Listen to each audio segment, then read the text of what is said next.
अस्सलाम friends, welcome to my YouTube channel Umar में। Last time मैंने आप लोगों को पीयू इंटीटेस प्रिपरेशन फिजिक्स के हवाले से 40 एमसीक्यूज दिए थे और अच्छे रिस्पॉन्स रहा आप लोगों का। 249 व्यूज़ आ चुके हैं अभी तक और अल्हम्दुलिल्लाह 200 से प्लस रिस्पॉन्स आ चुके हैं। तकरीबन आप लोगों के क्वेश्चंस जो गलत थे तो उनका आप लोगों को सोल्यूशन लाजमी चाहिए था, तो इसलिए ये वीडियो मैं सोल्यूशन के लिए बना रहा हूँ। अगर आप लोगों ने अभी तक मेरे चैनल को सब्सक्राइब नहीं किया तो मेरे चैनल को सब्सक्राइब करो, साथ ही बेल आइकन के बटन को दबा दें ताकि मेरी आने वाली वीडियोस आप तक आसानी पहुंच सके। तो सबसे पहले मैं आप लोगों को बता दूं कि which of the following scalar quantity, तो स्केलर क्वांटिटी कौन सी होगी, इसमें वेलोसिटी जो है वो क्या है, वो स्केलर क्वांटिटी नहीं है। इसके बाद एक्सेलरेशन भी नहीं है, फोर्स भी नहीं है, तो क्या स्केलर क्वांटिटी कौन सी होगी, मैस। तो इसका करेक्ट आंसर क्या है, मैस। उसके बाद कौन सा ऐसा यूनिट ऑफ इलेक्ट्रिक चार्ज। अब इलेक्ट्रिक चार्ज का जो ऐसा यूनिट होता है वो कूलम होता है, ठीक है। अब हमें पता है जो चार्ज होता है Q ओवर T के इक्वल होता है।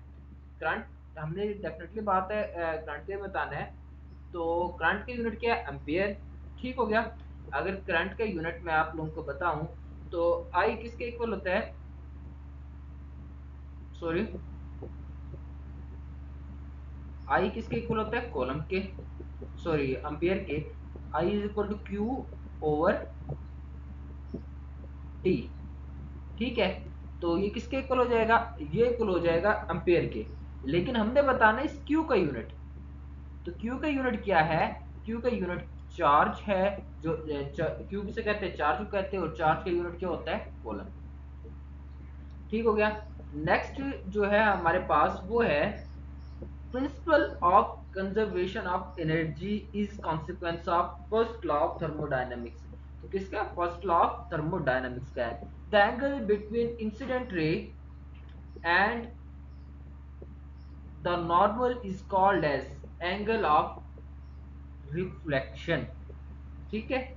Incident ray and the normal, incident ray और नॉर्मल के दरमियान जो होता है एंगल ऑफ रिफ्रैक्शन होता है, सॉरी। उसके बाद the maximum displacement of A particle from equilibrium position is called amplitude, ठीक है।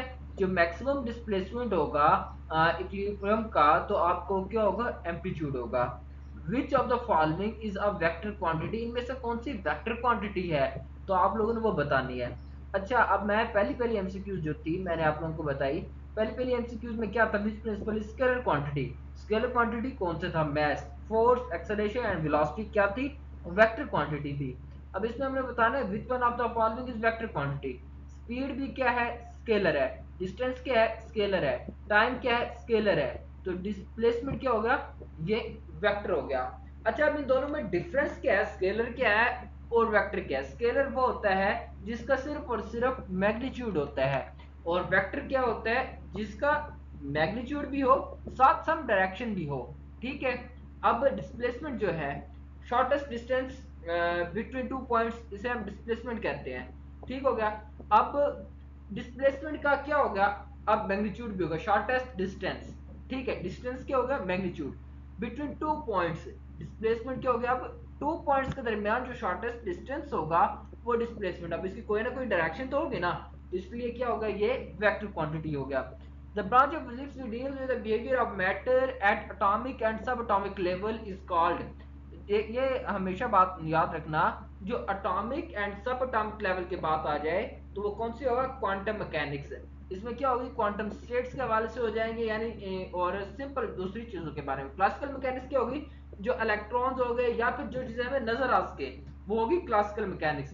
थर्मोडायनेमिक्स हीट के हवाले से, इलेक्ट्रोमैग्नेटिज्म जो हमारे south pole north pole, electric field magnetic field के हवाले से डिस्कस करता है। The rate at which work is done और energy is transferred is called power, ठीक है। पावर का जो हमें पता है फार्मूला क्या है, P is equal to W over T, ठीक है। रेट जहां कहीं भी आ जाए तो डेफिनेटली बात है नीचे T आ जाएगा। अब ये आप लोगों को मैं ट्रिक बता रहा हूं, जहां भी रेट आ जाए तो डेफिनेटली बात है नीचे क्या होगा, T होगा। तो इसका एग्जैक्ट आंसर क्या है, पावर। नेक्स्ट ऑप्शन है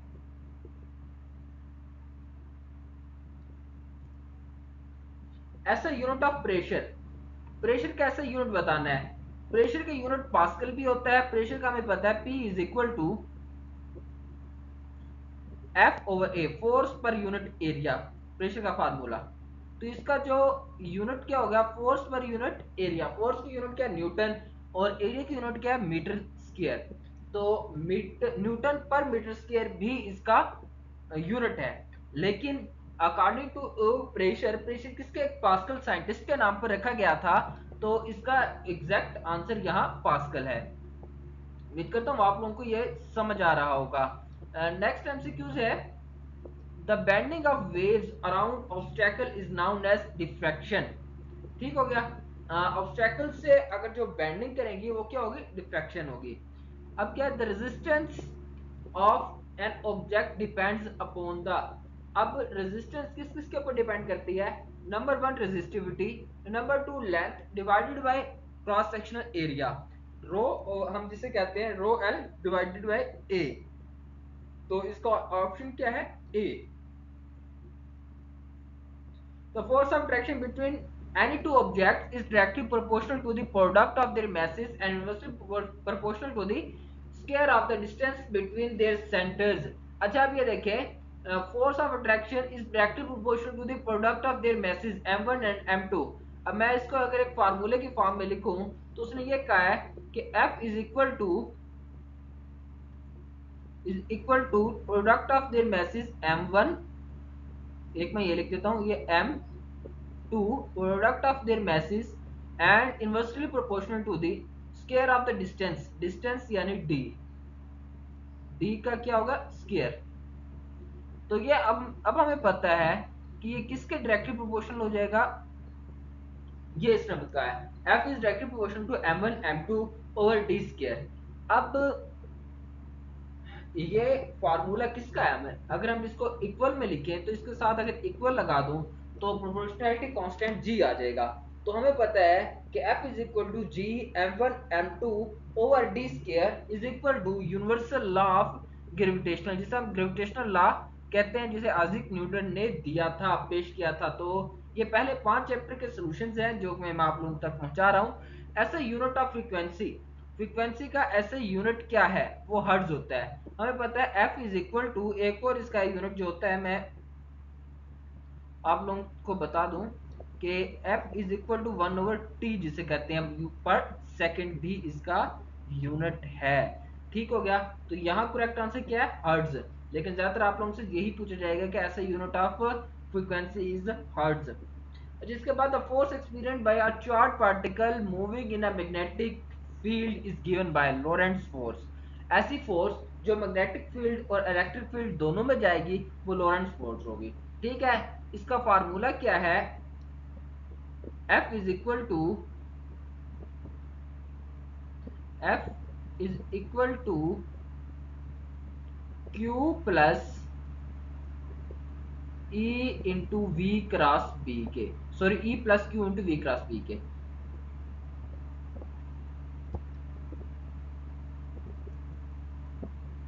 is equal to E plus Q बाहर आ जाएगा, प्लस V क्रॉस बी। ठीक हो गया। ये इसका फार्मूला है लॉरेंट्ज फोर्स का। नेक्स्ट क्वेश्चन है, the process of converting a solid directly into gas without passing through the liquid state is called as sublimation. The rate at which an object changes its velocity is called, जहां object velocity change कर रहा है, अब ये देखिए changes its velocity, तो हम यहाँ क्या लिखेंगे, डी वी ओवर, चेंज कर रहा है डी टी, तो क्या हो जाएगा, इसका आंसर क्या, acceleration. Rate of change of velocity is called as acceleration, ये डेफिनेशन है। तो इसका एग्जैक्ट आंसर क्या हो गया, एक्सेलरेशन। नेक्स्ट क्या है, turning effect of force about its axis, तो वो क्या है, टॉर्क होता है। अब नेक्स्ट है, the product of force and time for which it acts is called, the product of force and time. अब ये फार्मूला है इम्पल्स का, तो हमें पता है product of force and time, तो F cross T is equal to impulse I, जिसे हम कहते हैं। तो इसका एग्जैक्ट आंसर क्या होगा? इम्पल्स। उम्मीद करता हूं आप लोगों को ये बात समझ आ रही होगी। नेक्स्ट क्या है? Next, N object is an equilibrium, net force equilibrium में है तो उसके ऊपर नेट फोर्स क्या होगी? जीरो है। The splitting of white light into constituents called as dispersion. इसके व्हाइट लाइट को कॉन्स्टिट्यूएंट जिसमें इंफ्रारेड रेज होगी, डिफरेंट लाइट्स हो जाएंगी, तो उसे हम क्या कहेंगे? डिस्पर्शन। अब नेक्स्ट है, the property of a body to remain at rest और uniform motion in a straight line is called as inertia. ठीक हो गया? ऐसे unit of electric potential, definitely बात है पोटेंशियल जब जहां भी आ जाए तो उसका यूनिट क्या होगा? वोल्ट। ठीक हो गया? And the phenomena of change of frequency of a wave due to the relative motion between the source of wave and the observer is called। अब जब भी आपके बात आ जाए एक सोर्स और एक ऑब्जर्वर की, तो बगैर सोचे समझे डॉपलर इफेक्ट पे लगा देना है, क्योंकि डॉपलर इफेक्ट वो वाहिद इफेक्ट है जहां दो चीजें की ली जाती हैं, एक सोर्स को लिया जाता है और एक ऑब्जर्वर को लिया जाता है। फर्स्ट में क्या होता है कि ऑब्जर्वर साकिन होता है, सोर्स चल रहा होता है, ये इस तरह आप लोग देख लीजिएगा इसका कंप्लीट डिटेल। इसके बाद कौन सा? Work done in a moving charge in an electric field depends upon the. एक इलेक्ट्रिक फील्ड के अंदर वर्क डन जो हो रहा है वो किसके ऊपर डिपेंड करेगा? वो करेगा इलेक्ट्रिक पोटेंशियल एंड चार्ज पे। The process by which substance absorbs heat and change from a solid to liquid is called as sublimation।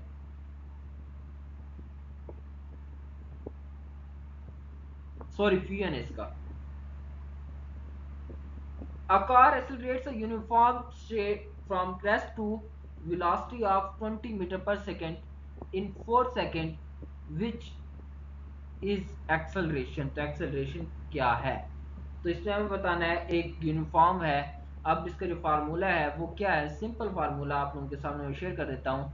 Acceleration बतानी है तो सबसे पहले ये देख लेना, गिवन डेटा हमारे पास है कि रेस्ट से स्टार्ट हो रही है, तो इसका फार्मूला क्या लगेगा? V F minus V I divided by T. V F हमें 20 सेकंड बताया गया है, 20 minus 0 divided by 4।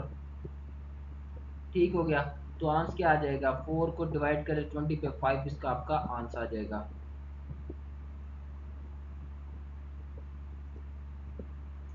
Similarly next question है, a block of mass 2 kg pushes with a force of 10 Newton, what is the acceleration of block? तो एक का मास 2 kg है, force 10 Newton है, एक्सेलरेशन बतानी है, तो इसका भी क्या है? 5 मीटर पर सेकेंड है। F is equal to M A मालूम करना है, एफ ओवर एम आ जाएगा, तो इसका आंसर क्या आ जाएगा? 5 metre per second. An object dropped from a height of 50 meters. How long does it take to reach the ground? 3.2 seconds है इसका आंसर। तो कैसे होगा? इसका जो फार्मूला है वो ये है, under root 2 multiply height. Height कितनी है? 50 है, क्योंकि टाइम थोड़ा होगा आप लोगों के पास, मैं इसलिए सिंपल शॉर्ट कर रहा हूँ। डिवाइडेड बाई किसके है? टाइम टेकन है, तो सॉरी, डिवाइडेड बाई जी है, जो वेलोसिटी होती है जी हमारे पास वो है, तो वो कितनी है? 9.8 है। तो जब इसको सॉल्व करेंगे तो इसका आंसर क्या आ जाएगा? 3.2 सेकंड। ठीक हो गया? नेक्स्ट क्वेश्चन है, a circuit has resistance 5 ohms and current 2 ampere, which voltage across the currents, voltage across the current क्या होगी? तो हमें अकॉर्डिंग टू ओम्स लॉ पता है V is equal to I R के। अब यहाँ पता है V किसके इक्वल? V हमें मालूम करना है, I हमारे पास 2 एम्पियर है और आर हमारे पास 5 ओम्स है। 2 मल्टीप्लाई 5 करेंगे तो आंसर क्या हो जाएगा? 10 वोल्ट्स। तो हमारे पास एग्जैक्ट आंसर क्या आ गया? 10 वोल्ट्स। ठीक हो गया? नेक्स्ट क्वेश्चन है, a spring has constants of 100 newtons meter, 100 Newton metre है, न्यूटन पर मीटर है. How much the force is required to stretch the spring by 0.5 meters. तो उसको 0.5 मीटर पर स्ट्रेच करने के लिए हमें कितनी फोर्स रिक्वायर्ड होगी. तो हमें पता है F इज इक्वल टू के, ए के इक्वल है सॉरी के, हाँ सॉरी के एक्स के इक्वल है. ठीक हो गया. एक्स डिस्टेंस जो होता है वो होता है हमारे पास. तो के हमारे पास यहाँ क्या है 100 है, और ए क्या हमारे पास, एक्स क्या हमारे पास वो 0.5 है. 100 मल्टीप्लाई 0.5 है, मैं 5 को क्या कर रहा हूँ 5/10 लिख रहा हूँ ताकि हमारे पास टाइम नहीं होता इतना. तो 10 से ये एक जीरो कट जाएगी, जीरो से जीरो कैंसिल हो जाएगी. तो 5 × 10 कितना होता है 50. तो हमारे पास एग्जैक्ट आंसर क्या आ गया 50.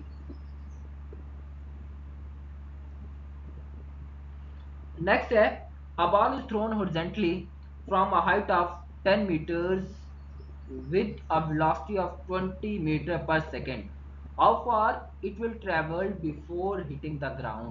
तो ये ग्राउंड को हिट करने से पहले कितना ट्रेवल करेगी. ये आपके लिए क्वेश्चन है, आप लोगों ने सॉल्व करके मुझे देना है. इसका आंसर जो है 80 मीटर्स है. A wheel has a diameter of 0.5 meter. What is the circumference?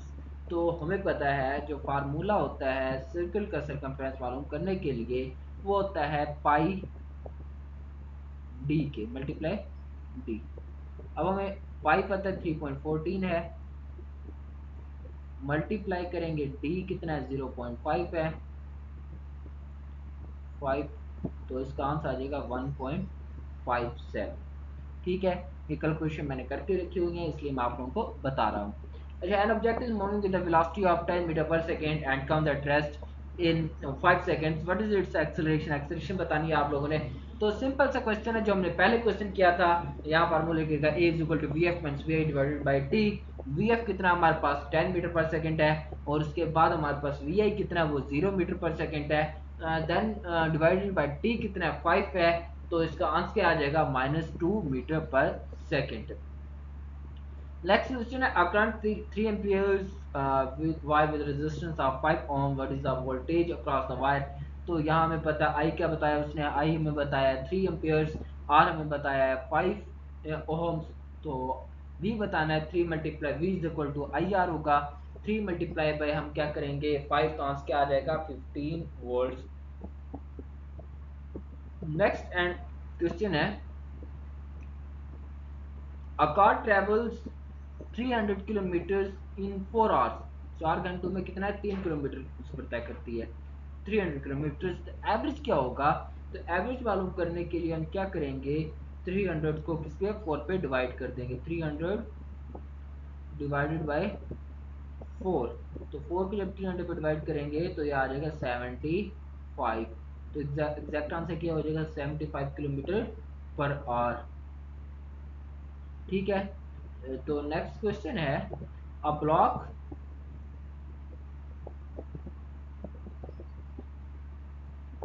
of wood has a mass of 2 kg is placed on the table.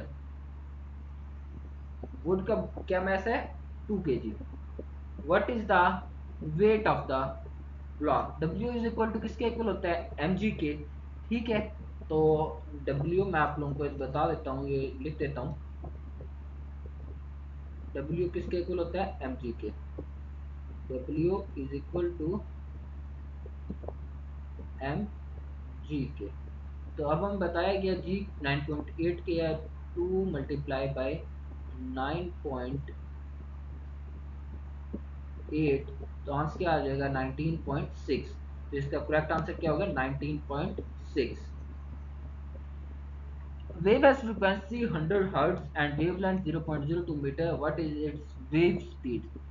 हमें फ्रीक्वेंसी दी गई है. अब हमें क्या बताना है इसकी वेवलेंथ भी दी गई है कितनी 0.02 लैम्डा. ठीक है. तो अब हमने क्या बतानी है स्पीड बतानी है. क्या बताना है v is equal to F lambda. ठीक है. v इज इक्वल टू किसके होता है एफ लेमडा के. तो मैं यहाँ आपको लिख देता हूँ, v इज इक्वल टू किसके होता है, एफ लैम्डा। ठीक हो गया, ये लैम्डा के। अब हम पता है कि v हमारे पास f कितना है, 100 के है।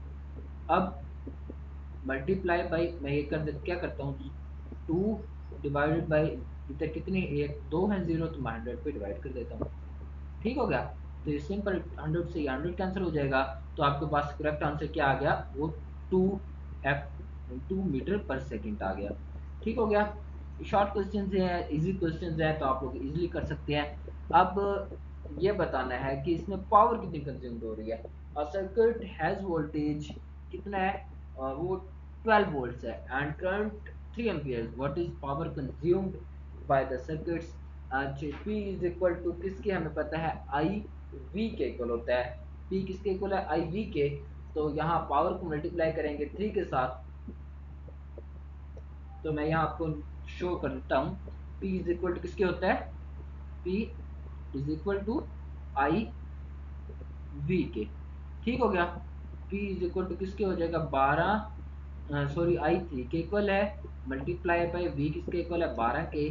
12 3 कितना होता है, 36, 36 होता है। तो इससे करेक्ट आंसर क्या होगा, 36 वाट्स।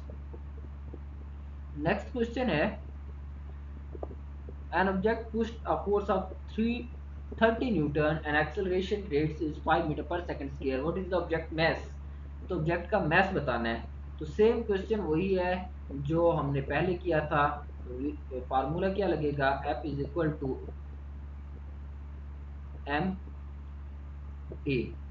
ठीक है, F कितना हमारे पास 30 है, A कितना है हमारे पास, एम एज इट इज आ जाएगा, A कितना हमारे पास 5 है, तो यहाँ 5 से डिवाइड कर दें, यहाँ भी 5 से डिवाइड कर दें, तो 5 6 आर 30 एंड 5 5 से कैंसिल हो जाएगा, तो हमारे पास एग्जैक्ट आंसर क्या आ गया, 6। ठीक हो गया, आई होप आप लोगों को यहाँ तक समझ आ रही होगी कि एग्जैक्ट आंसर 6 है। A ball is drop from height of 20 metres, how long will take to reach the ground, कितने सेकंड से ग्राउंड को लगेगी इसको रीच करने में। तो आप लोगों ने क्या करना है, ये सिंपल सा क्वेश्चन है। आप लोगों ने इस क्वेश्चन क्या करना है कि 20 डिवाइड कर देना 9.8 पे, 9.8, और इसको क्या करेंगे, अंडर रूट ले लेंगे। तो जो आंसर आएगा आप लोगों ने वो यहाँ लिख देना है। ये तकरीबन आंसर आ जाता है 1 पॉइंट समथिंग, तो मैं यहाँ 2 सेकेंड्स का आंसर करेक्ट कर रहा हूँ। तो आई होप आप लोगों को ये सारी चीज़ें समझ आई होंगी। अगर आप लोगों की वीडियो समझ रही हो तो आप लोग लाइक शेयर कमेंट जरूर कीजिएगा। नेक्स्ट वीडियो तक मुझे दीजिए इजाज़त, अल्लाह के बाद।